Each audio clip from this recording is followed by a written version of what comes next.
अब रुक करेंगे इस वक्त की बड़ी खबर का। राहुल गांधी के बयान पर घमासान मचा हुआ है। अपने बयान पर माफी मांगे राहुल गांधी। किरण रिजिजू का ये पलटवार है राहुल गांधी पर और कहा है कि अपने बयान पर माफी मांगे राहुल गांधी।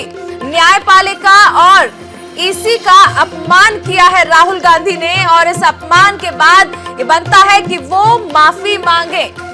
तो राहुल गांधी के बयान पर घमासान मचा हुआ है और उसके बाद अब इस पर किरण रिजिजू ने पलटवार किया है और कहा है कि उन्हें माफी मांगनी चाहिए।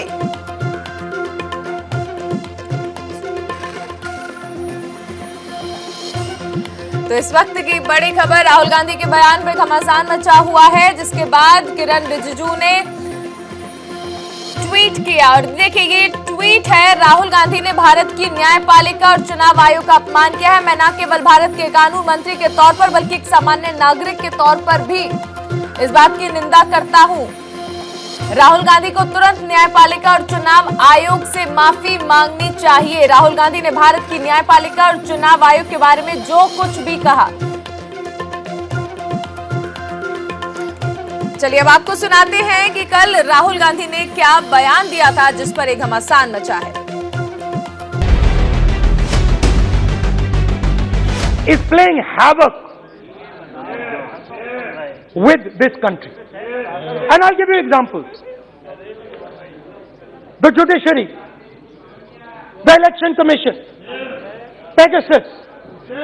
These are all instruments of destroying the voice of the Union of States. When you apply Pegasus on an Indian politician, when the Prime Minister personally goes to Israel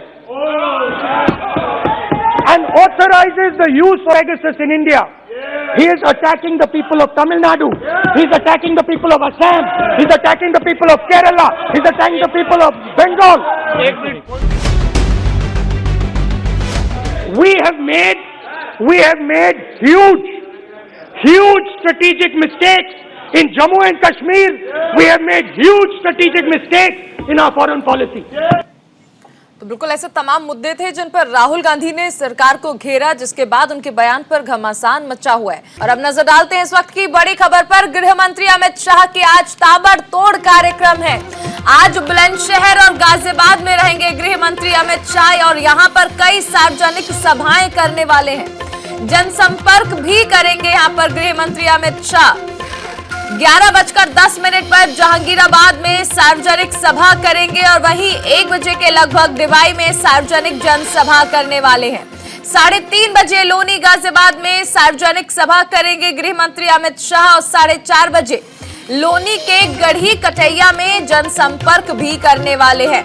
तो आज ताबड़तोड़ प्रचार कार्यक्रम है गृह मंत्री अमित शाह के। 3:30 बजे लोनी आएंगे, 4:30 बजे लोनी के गढ़ी कटैया में जनसंपर्क करेंगे। यहाँ सभाएं भी रखी गई हैं गृह मंत्री अमित शाह की। आज सियासत के सुपर प्रचार में है सभी पार्टियों की। जाटलैंड पर खास नजर रहेगी। तो आज सियासत का गुरुवार है। बुलंदशहर और नोएडा में गृह मंत्री अमित शाह मोर्चा संभालने वाले हैं। तो राजनाथ सिंह आज मुरादाबाद और अमरोहा में रहेंगे।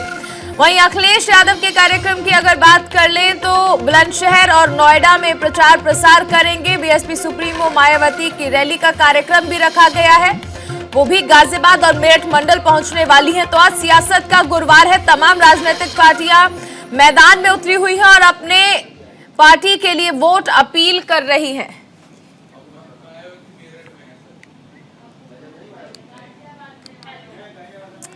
एक और बड़ी खबर का रुख करते हैं। यूपी के कौशाम्बी से इस वक्त की बड़ी खबर आ रही है। डिप्टी सीएम केशव प्रसाद मौर्य आज नामांकन करने वाले हैं।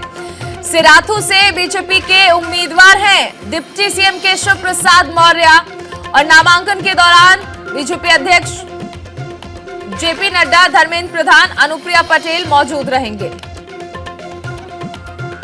इस वक्त की बड़ी खबर, डिप्टी सीएम केशव प्रसाद मौर्य आज नामांकन करने वाले हैं। सिराथू से बीजेपी ने उन्हें उम्मीदवार बनाया है। जैसे जैसे चुनावी तारीख नजदीक आ रही है, नेताओं के एक दूसरे पर आक्रमण तेज होते जा रहे हैं। क्योंकि सवाल जीत का है, सवाल कुर्सी का है। गर्मी उतार दूंगा, चर्बी उतार दूंगा जैसे बयान दिए जा रहे हैं। ऐसे में चुनाव जब अभी शुरू नहीं हुए हैं तो ये हाल है। जब वोटिंग शुरू होगी तब क्या होगा, देखिए एक रिपोर्ट। एक गर्मी जो अभी किराना में और मुजफ्फरनगर में कुछ जगह दिखाई दे रही ना, ये सब शांत हो जाएगी। मुझे लग रहा है कि पिछले हफ्ते जो एक शीतलहर आई थी, इनका माथा बहुत बड़ा है, इन्हीं को ठंड लग गई। ये जो मुख्यमंत्री जी के अंदर गर्मी आ रही है वो इसलिए गर्मी आ रही है कि ये टिकट जगह जगह मांग रहे थे, इनकी मनपसंद टिकट उन्हें नहीं मिली। उत्तर प्रदेश के चुनाव में बयान नहीं, अंगारे बरस रहे हैं। कोई किसी की गर्मी उतार रहा है, कोई किसी की चर्बी कम करने की जुगत में है। अब जयंत चौधरी ने योगी आदित्यनाथ के गर्मी वाले बयान पर पलटवार किया। जयंत ने एक रैली में जनता से कहा, नल के बटन को इतना दबाना कि बीजेपी नेताओं को जितनी चर्बी चढ़ गई है वो सब उतर जाए। एक गर्मी जो अभी किराना में और मुजफ्फरनगर में कुछ जगह दिखाई दे रही ना, ये सब शांत हो जाएगी इसके बाद। क्योंकि गर्मी कैसे शांत होगी, ये तो मैं मई और जून में भी इसको बहुत शिमला बना देता हूं। इनकी गर्मी निकाल दूंगा और मई जून में शिमला जैसी ठंड हो जाएगी। मुझे लग रहा है कि पिछले हफ्ते जो एक शीतलहर आई थी, इनका माथा बहुत बड़ा है, इन्हीं को ठंड लग गई। जयंत चौधरी, ऐसा भर भर के वोट दो, ईवीएम की मशीन को ऐसा भर के दो, नलके के बटन, हैंडपंप के बटन को ऐसा दबाओ कि भारतीय जनता पार्टी की जो चर्बी चढ़ रही है, सारे नेताओं की चर्बी उतार दो आप। अपने गर्मी वाले बयान से पहले योगी आदित्यनाथ ने ट्वीट कर समाजवादी पार्टी पर हमला भी बोला था। ये गर्मी जो अभी कैराना में और मुजफ्फरनगर में कुछ जगह दिखाई दे रही है ना, मैं मई और जून की गर्मी में भी शिमला बना देता हूँ। उत्तर प्रदेश के मुख्यमंत्री योगी आदित्यनाथ का गर्मी शांत करने वाला बयान तूल पकड़ता जा रहा है। उनके इस बयान पर जयंत के जोड़ीदार अखिलेश यादव ने भी हमला बोला है। ये जो मुख्यमंत्री जी के अंदर गर्मी आ रही है वो इसलिए गर्मी आ रही है कि ये टिकट जगह जगह मांग रहे थे, इनकी मनपसंद टिकट उन्हें नहीं मिली, उन्हें वापस उन्हें घर भेज दिया गया है। प्रधानमंत्री जी ने इन्हें पैदल पैदल चलाया। जो पैदल पैदल चल रहे हैं और बेदल हैं, कभी मुख्यमंत्री से पूछिएगा उनका दल कौन सा है। उत्तर प्रदेश के विधानसभा चुनावों में बहुत कम वक्त बचा है। ऐसे में बयानों की बौछार तेज होना लाजमी है, लेकिन नेताओं को भाषा का भी ख्याल रखना चाहिए। Bureau report, news India. अभी रुकेंगे एक छोटे से ब्रेक के लिए।